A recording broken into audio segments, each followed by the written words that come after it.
All right, so you guys seem to like the retail building that I did a video on a couple weeks back. Today we're gonna be breaking down the first commercial deal I ever bought. This is 12,000 square feet of industrial space that we bought back in 2023. Bought this with a business partner. We're 50-50 partners, but we turned our initial 50,000 into about 600,000 in equity, just had an appraisal done.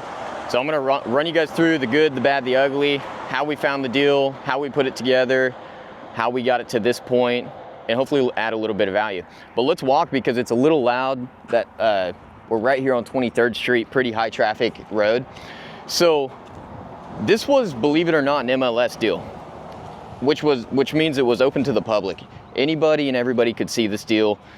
And I had seen it on market. It was listed at 750,000, but it didn't exactly entice me. At the time, I wanted to buy commercial, but I wasn't buying commercial. I had about 35 units in my portfolio, but I wasn't necessarily at the point where it's like, okay, let's go buy a commercial deal. I was just trying to figure that out. I met my business partner at a networking event, and he was in the same boat, owned about 100 houses, and he was wanting to buy commercial as well. So we'd hit it off, talked about it a little bit, and long story short, after seeing this deal, it sat on market 30 days, 45 days, couple months, and then I was like, you know what, let's go take a look at that. My wife had brought it up. At one point, after I had seen it a couple times, she's like, hey, check this out. But it was being marketed as a grow facility, and I think that was one of the issues, is it wasn't being marketed correctly. And secondly, when it comes to commercial real estate, you have the MLS, which is where a lot of most of the residential deals hit. And then you have LoopNet and Crexi, which is where most of the commercial deals hit. Problem was, this wasn't on LoopNet or Crexi, so it wasn't open to the commercial dudes. It was just open to mostly residential people. That was a big value add for us because the exposure, same as the retail space that we bought, it was only marketed on MLS. The exposure wasn't quite there for all the commercial buyers. And so, anyways, here you can see this. We've got 3 buildings here. We have this front building, which is 6,600 square feet. I'll stand right here so you can check it out. And then we have this middle building, which is 1,200 square feet, and then we have a building behind that which is 5,000 square feet. And so all in all, right around 12,000 square feet. But it was being marketed wrong. We came out here, checked it out, and at first our thought was, let's take this front building here and let's try and build indoor storage facility. That was our first thought, is like, how can we turn this into an indoor storage facility? Well, what we didn't realize at the time was how much the build out was going to cost. And so we put the deal together. We ended up coming in at 550,000. We didn't want to bring 20% to the table because my business partner and I are splitting the deal 50-50. And so we figured out that we could have the seller carry back 10% of the note. And so the seller carried back 10% of the note, the way that we negotiated it. I think originally we came in at like 475, ended up negotiating out 550,000. He carried back 55,000 as a second position lien behind the bank. We went and got commercial financing for the other 90% or 80%, and the bank carried it for us. And so we brought 10% to the table on this deal, and then the bank carried all the rehab for us. So the numbers shook out. I think we brought 50 or right around 60,000 of closing with closing costs.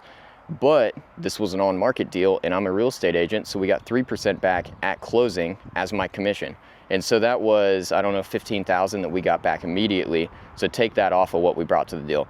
Overall, very little amount of money in the deal, and to be able to turn it into what we've turned it into has really been a home run on this one, and we got pretty lucky to have found this. All in all, we get into it, we get into our due diligence, and this is something I want to bring up, is it's really important to have heavy due diligence.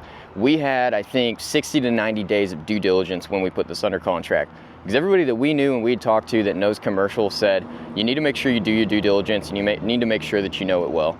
Let's keep walking because it's still kind of loud.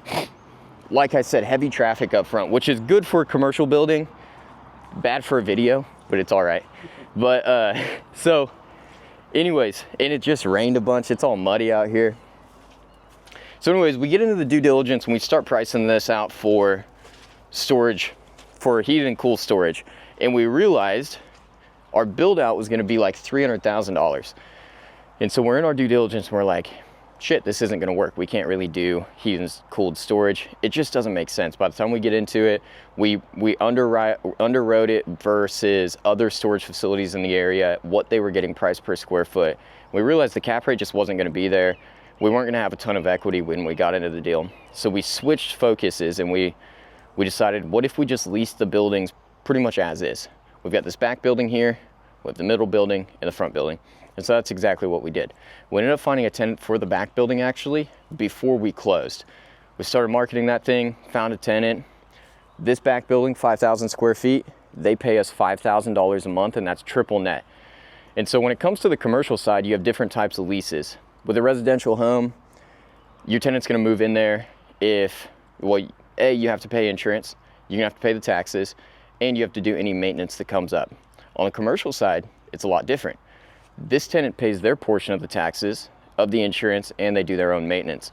Now, if something like the roof goes out or we have a roof leak, that's on us.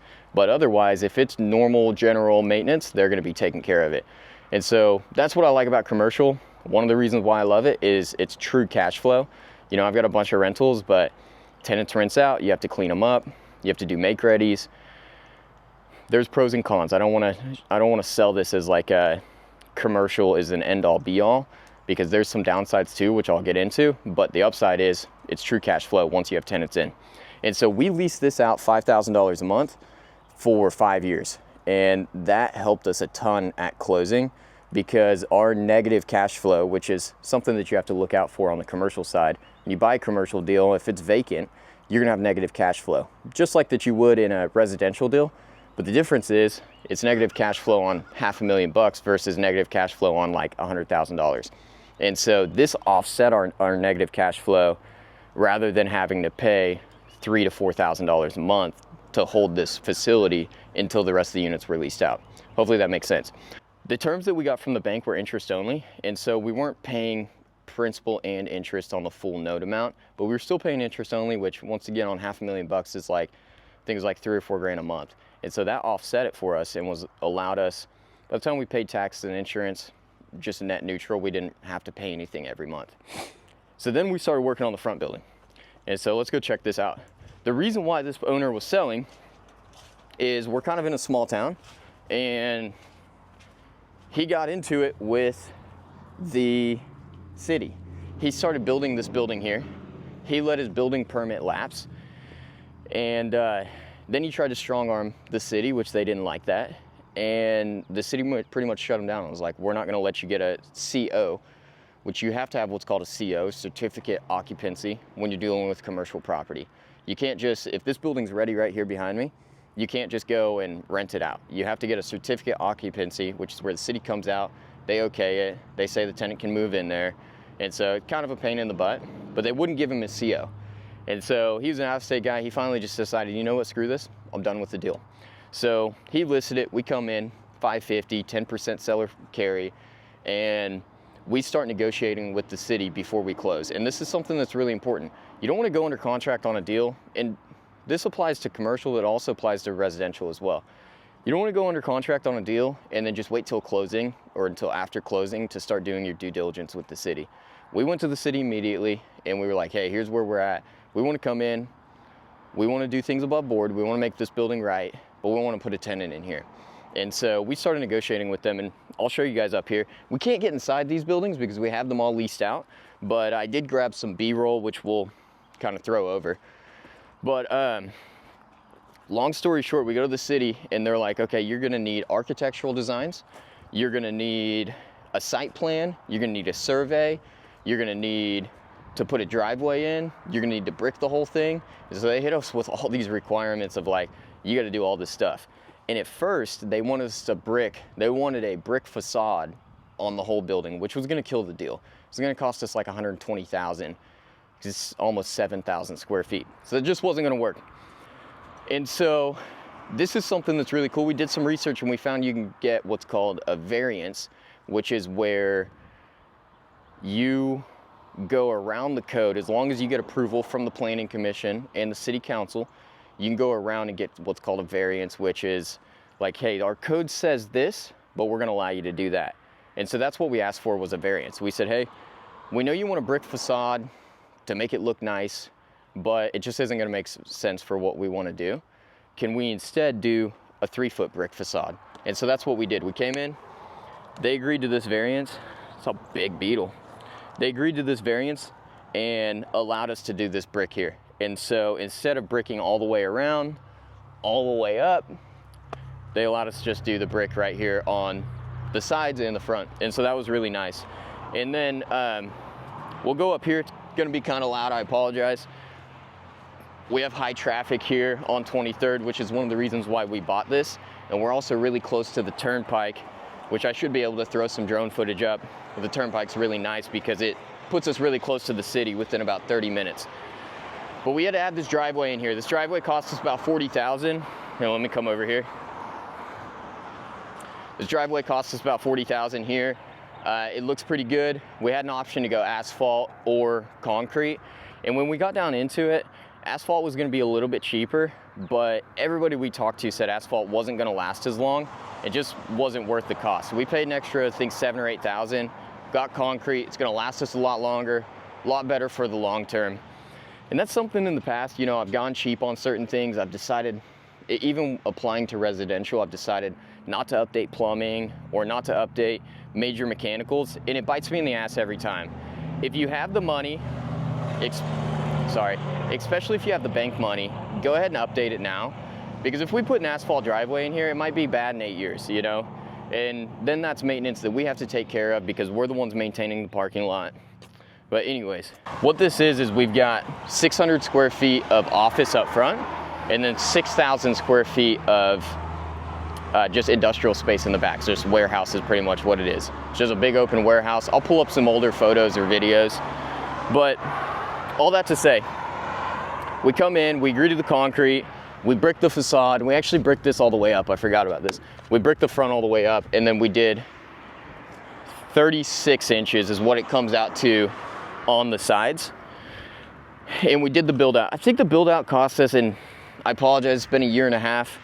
I didn't check numbers before this to see exactly where we were at, but it was right under 100,000 is what we built out on this. Still puts us really low in the full facility. The middle building, all we had to do was paint the exterior, and then the back building, we literally did nothing. So running it back on the numbers, we leased the back building for $5,000 a month. The middle building, we just leased for $1,000 a month. And then this front building, we leased for $4,300 a month. And on the commercial side, you have a lot longer leases. So that back building, we have a 5-year lease. Middle building we have, that's just, they're month to month because it's such a small building, and we want to make sure that there's no drama between our other 2 tenants who we have long-term relationships with. And then this front building, we have a 7-year lease on. And we'll get into how we negotiated that out here in a second because it's a lot different than a traditional residential deal. And so anyways, we do the full build out. We already are not really, and there's little stress with this deal because we have that back building leased, so our holding costs are a lot less. If not, if we wouldn't have leased that back building, we wouldn't have been in trouble, but we would have been burning cash flow. We would have been burning $3,000 to $4,000 a month. So we got really lucky on this commercial deal. I don't want this to seem like it's rainbows and sunshine for me, because you really can go wrong, and a commercial deal can make or break you. I don't have it all figured out. You know, I've only got a few commercial deals. I've got this, we've got the hair salon, and then we've got that retail strip center that we bought. But hopefully, you know, I'm just sharing what's worked for me and hopefully it can help you guys out on your journey. Something else that I've noticed as well is I get a lot of younger dudes like me that they don't own any real estate and they want to go straight to the commercial side. I'd highly recommend against that. I think that you need to get that residential experience because it's all a learning lesson, you know, from managing contractors to managing cash flow to understanding how construction works, understanding how financing works. You have to have all those prerequisites before you get into a larger deal like this. Not to say that there's been people that have come out the gate and done larger deals like this and they've gotten lucky and it's gone well. But for me, I didn't have anybody to lean on. I don't have any backdrop. Get a lot of comments about daddy's money and stuff. I unfortunately don't have that, you know, and so I wanted to make sure that my first commercial deal didn't make or break me. I've got a wife, you know, I've got my little brother that I care for, and so I wanted to make sure that we didn't go wrong on it.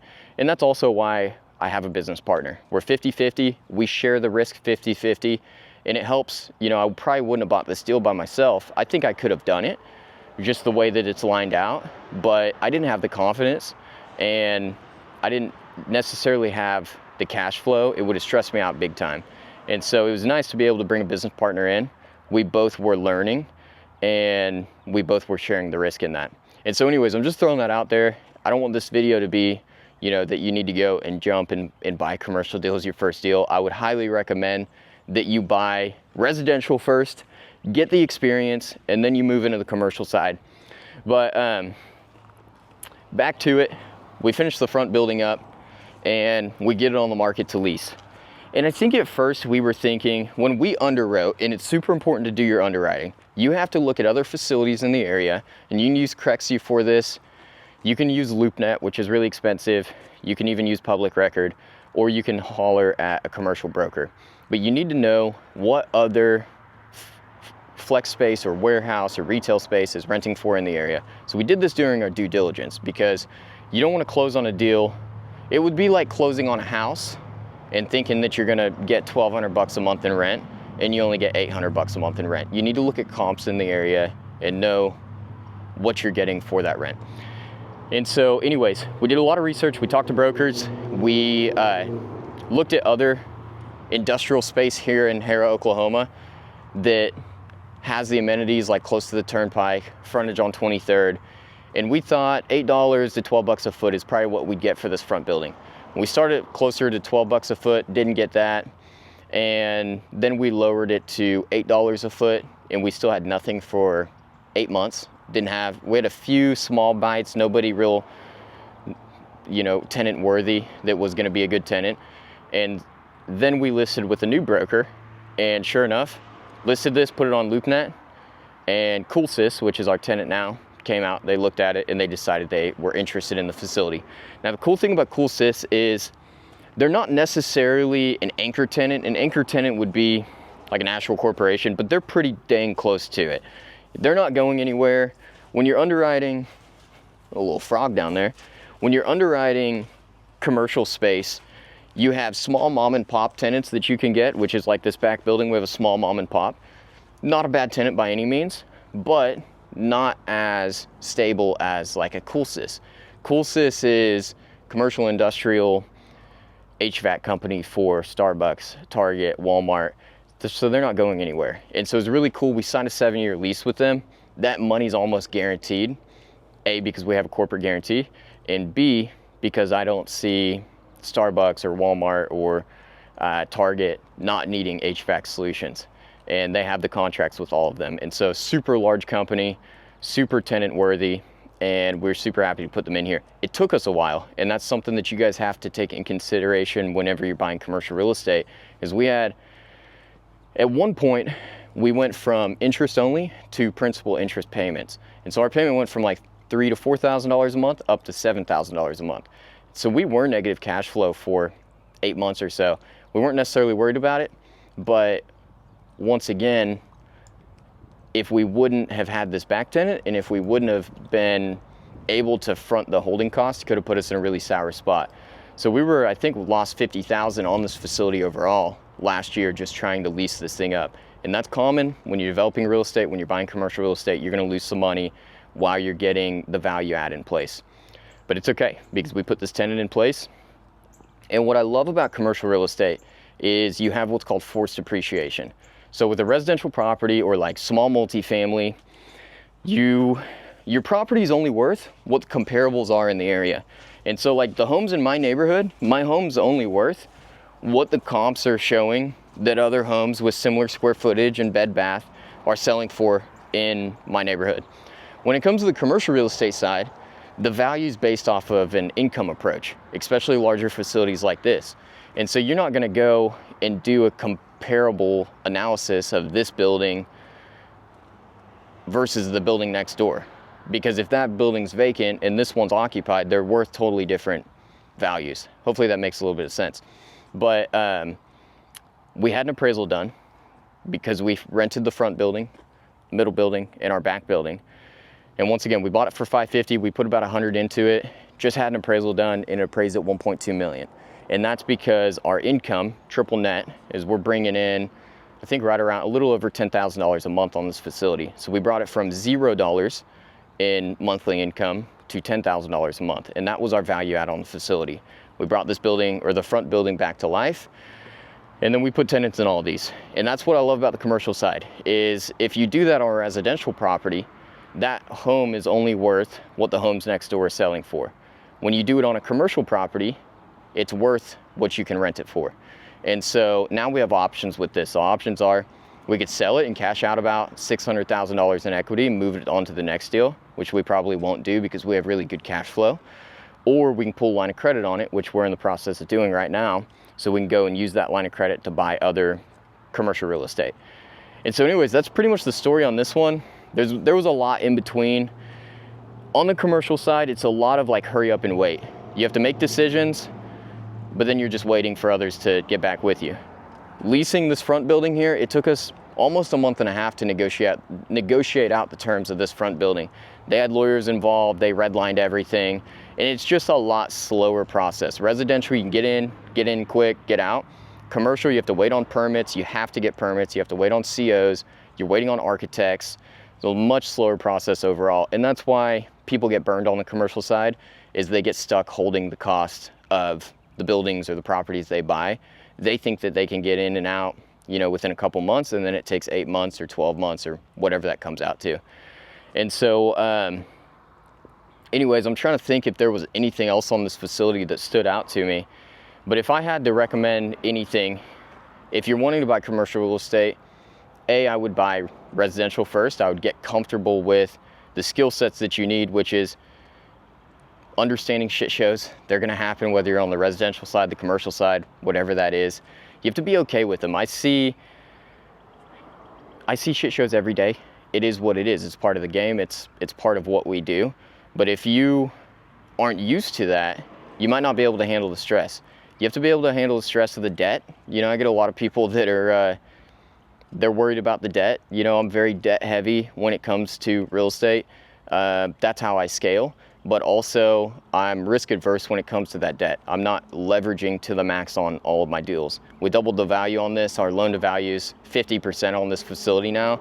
My loan to value across my portfolio is under 70%. Some people's are higher, some people's are lower, but that's the number that makes sense for me. But you have to be comfortable with that.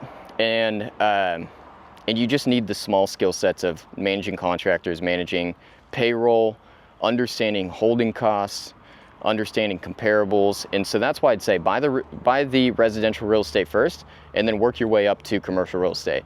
I started with nothing back when I was 19 and I bought my first residential property, and then I just slowly stepped up from there. Like I talked about in the last video, I practiced delayed gratification, practiced discipline. I didn't go buy a new fancy car when I had $50,000 in the bank. I saved everything that I had. Me and my wife lived in an $80,000 house when we were making $300,000, $400,000, $500,000 from our real estate business, from buying or from helping other people buy and sell real estate. And so I've been getting asked a lot, what should I do? What should I do? You need to make money first. That should be the number one thing that you focus on. And that's what I would say for myself if I had to go back, is focus on making the money first. And then once you are at the point where you're making $10,000 a month, $15,000 a month, then you can look at snowballing on the real estate side. But without money, without reserves, I see too many people get burned. They want to get into real estate with $5,000, and I just don't think that it makes sense. I'm very conservative though. Like I said, I don't have a backdrop. I don't have people to fall back on if shit hits the fan. And so I have to be able to trust myself and to analyze that risk so I don't get myself in trouble. If you can, please drop me a like, drop me a subscribe, drop me a comment. Any of that helps. I'm trying to grow this YouTube channel. I'm giving all this out for free. And if you want to see me talk about something different, or if you have any different opinions, drop them in the comments. I'm always open to criticism. Hope that has a little bit of value. Catch you guys later.